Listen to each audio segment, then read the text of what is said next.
Hey, this is Tim, and I'm Robin, and this is us having no clue what we're doing. But we're doing it anyways, and it starts with us selling our house and buying a van.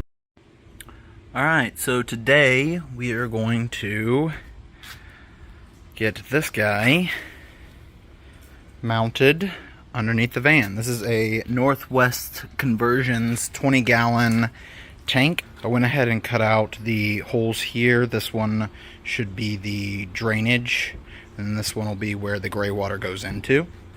The cool thing about these tanks is they come with everything that you need.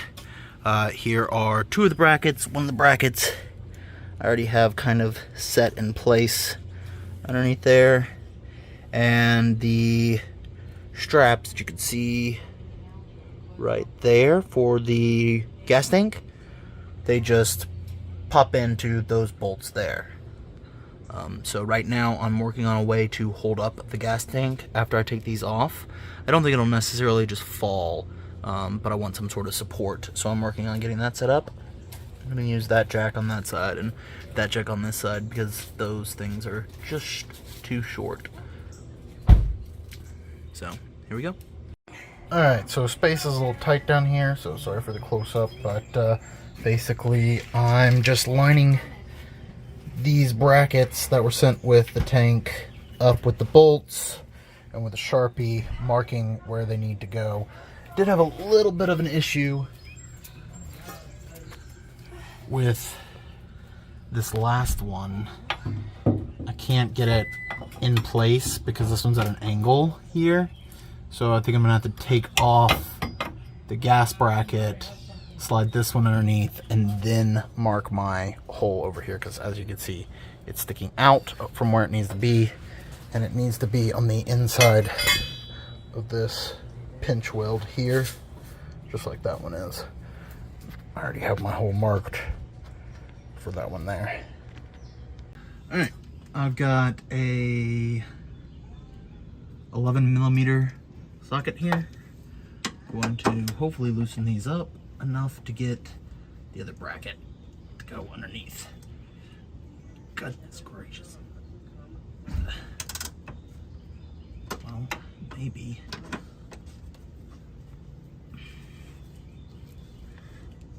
Man, I don't want this thing to come off.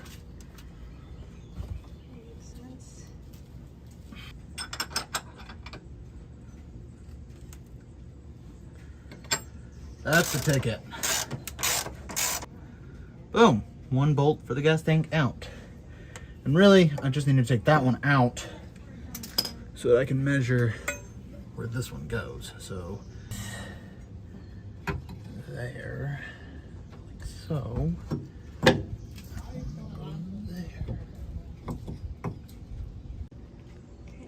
Alright, gonna do a pilot hole here, right in the pinch weld.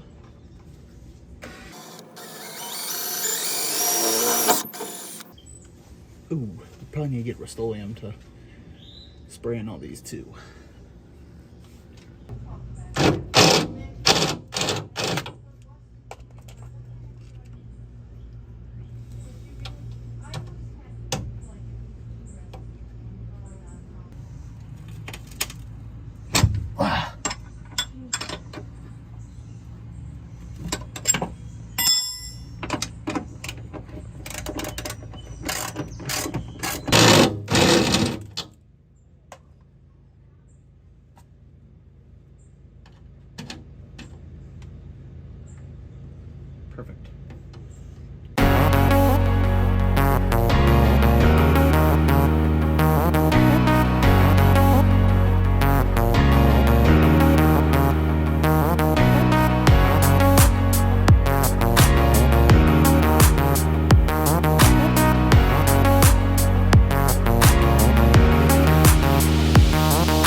Alright.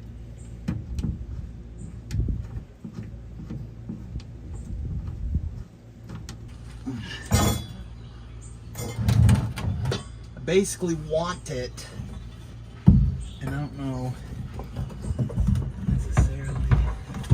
I want it all the way up against that thing there.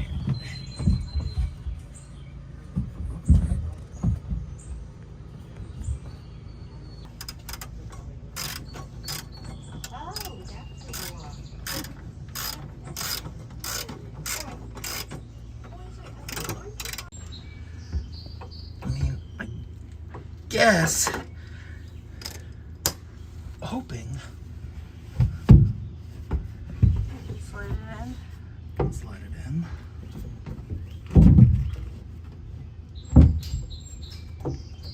Yeah, you look like you got plenty of space.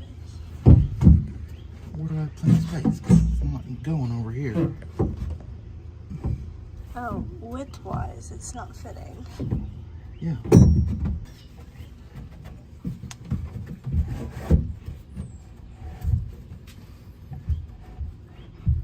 Man, this thing's gonna get so dirty. Why did they make it white?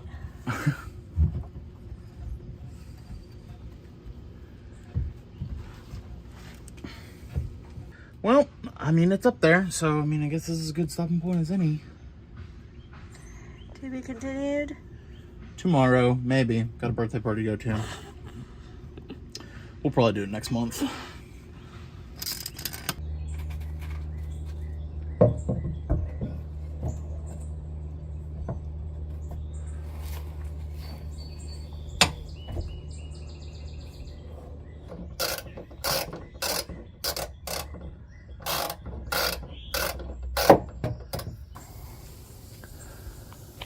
So this is what I'm dealing with. It's just a little too long. But so were all those. And I was able to push it for enough to get into place. So I'm trying to get this one. It was in place a little while ago and then it popped back out. So it should fit. Good? Yep. Thank you.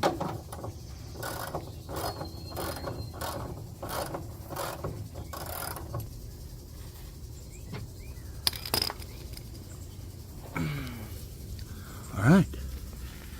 And she's mounted. Northwest conversions. 1 bolt for the gas tank, 2 bolts for the gas tank, and 3 bolts for the gas tank. I get 1, 2, 3 there on the sides and the pinch weld. And this thing is in here tight. It's not going anywhere. This one gave me a little bit of trouble because I started it, then put in the other sides. Then when I came back to it, I apparently didn't start it long enough and it popped right out. But it took a little bit of forcing and it got back in there. Mainly it's just difficult to get this brace and this brace to line up in the same spot because I can't get my hands in there. I have to just try and push from the bottom side here to get them to line up. And then it would help to have a third hand to use the ratchet set to get them in there. But I made it work. So it's in. Let's get a view from down here. Sits up in there real nice. We'll have the gray water coming in through this hole and out through this one here. We're probably going to attach like a ball valve and run some electrical wires down to here as well to operate that ball valve. And then this one here will probably be my ventilation hole. But that is it. It is on there. First step of plumbing, basically. Alright, we just wired up this ball valve here. We're going to replace these with butt slices, but we didn't have the right size, so we're just using these for right now just to see if our power works for the ball valve. Basically what it's going to do is there's going to be a switch up on our control panel. Testing ball valve for gray water tank. So this is our toggle switch that we got, wired it up. In the van, and we can switch it open or switch it closed. That way it can just drain out the gray water in the appropriate places. If we want to, we can attach a hose here, drain it out, or just drain it out with a bucket. And right now we did go ahead and fill up the tank. It's about like that full, so that at least assures me that these fittings here are watertight. So that's good. So now let's just check and see if the ball valve works. Alright, now it's closed all the way. Ready? Ready? Yeah. Okay. It's open.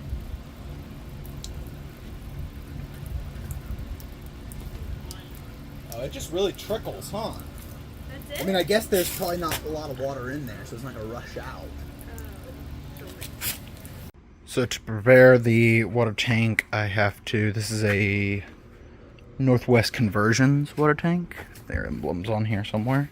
I don't know if you can see that, but it's Northwest Conversions over the wheel well, 30-gallon tank. I went ahead and drilled out that one there. That's going to be the freshwater drain if we ever want to empty out the whole tank. And then now I need to do this one here, which is going to be to fill the tank. I'm using a hole saw. This is 1 3/4 to drill it out. You just got to be really careful not to screw up the threads too much. You see down in here. And then we'll have to clean out the bottom of it too. Alright, all of my ports are screwed into the tank. I also, for those who want to know, I use the Blue Monster tape on all of them. I've got the, what is this? This is the drain. So this will go to if we ever want to empty out the whole entire tank. This is the vent. It's screwed down all nice. This is the water supply. And then this is the tank to PEX. I did use a male and male, I believe it's called NTP fitting to screw into the PEX pipe there. So things taped up and ready to go in the van. Alright, so we got this Mopica Pro water tank level sensor so that we can monitor our water levels on our freshwater tank that's going up by the tire, so over the tank well, tank, freshwater, via Bluetooth. But the problem is, this is mounting over the wheel well and on the ground, and this sensor can only go underneath. So in order to keep it level and to still be able to access this, Tim's come up with a great solution. So I just cut some of this like 1-inch board that we had lying around and lifted the tank high enough to fit this underneath. And hopefully we really won't ever have to access this again. Because we will have a whole bunch of plumbing running out of this side of the tank, and the tank will be secured into the van. So it's not going to be easy to access, but I'm thinking that we might be able to stick a finger in here to hit that sync button if we ever had to resync it or anything like that. But to change out a battery or anything like that, that would be pretty difficult.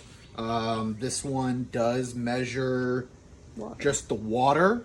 Apparently they are coming out with one that measures air, and we might end up getting it because then it could be mounted to the top later on down the road. But these seemed like a good solution for not having to drill that other hole in the top of your water tank, not having to use one of those float sensors, running wires from the float sensor to the control panel and having a gauge there. This just all goes to Bluetooth to either your phone or what's the blue Victron thing. Oh, to the Multi-Plus? Yeah, no, it's the monitor that Victron has, which we do not have. Yeah. So Victron makes a little monitor. It's not called the Multi-Plus. It's called something else that has all of your data on it, and it can Bluetooth to it as well. If we ever decide to get one of those down the road. Oh, so this was a less expensive option than the floating ones that we were looking at. Yeah. So the floating ones that most people use, you know, you're paying. I think it's somewhere around like $40 to $50 for the float, and then you're paying for the actual gauge, and then you also have to run wire to each one of those things. You got to run wire to the tank where the float is, and then you got to run it from there to the control panel or wherever your gauge is, and then you also have to obviously get power from your power bank. This is battery operated. The battery should last apparently years, according to Mopica. So hopefully it's a good solution to not having to run all those wires. And I think these things cost like $50. We will link it in the description. We're also going to have one on our gray water tank mounted underneath the vehicle as well.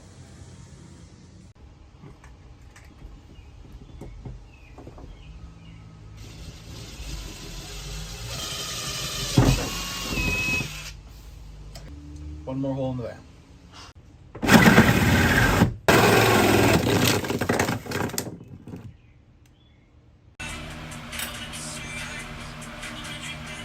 Alright, just got done mounting this water inlet.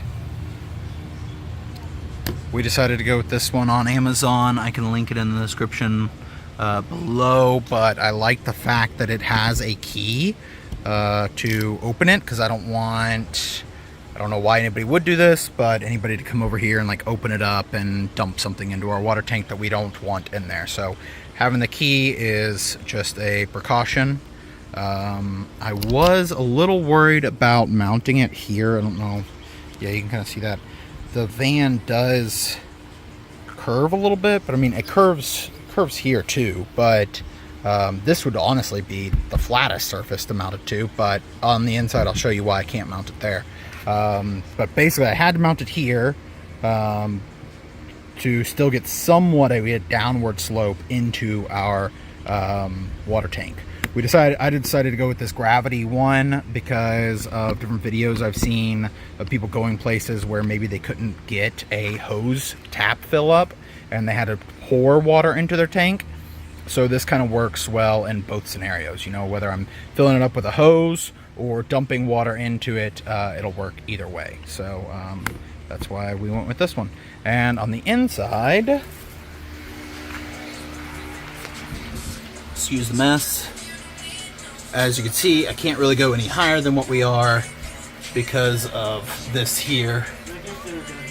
So it had to go right there, and then it should still have somewhat of a downward slope into that port right there. Alright, just got this board here mounted. Basically, I'm going to put all of our Rixon's Comfort Hot here in this area. Plus, you know, I'm going to have a lot of plumbing coming out of our tank here. This is the water inlet, so I'll connect that to there to supply the tank with water. I've got our vent hose here that will connect to there, and basically it goes into the wall, up into about right here. I know you definitely want to get it higher than the tank itself, so that when you're driving, you know, anything that sloshes, if the tank is completely full, it won't like leak out. So I did the vent as high as I could get it up this wall, and then it comes back down through that wall and out here to this hole and down out underneath the van, and then I'll work out some check valves and stuff like that down underneath the van later. But I also don't know what I'm going to fill these holes with after I get done running things through them. If anybody has any recommendations, I'd love to hear it. You can leave it in the comments below.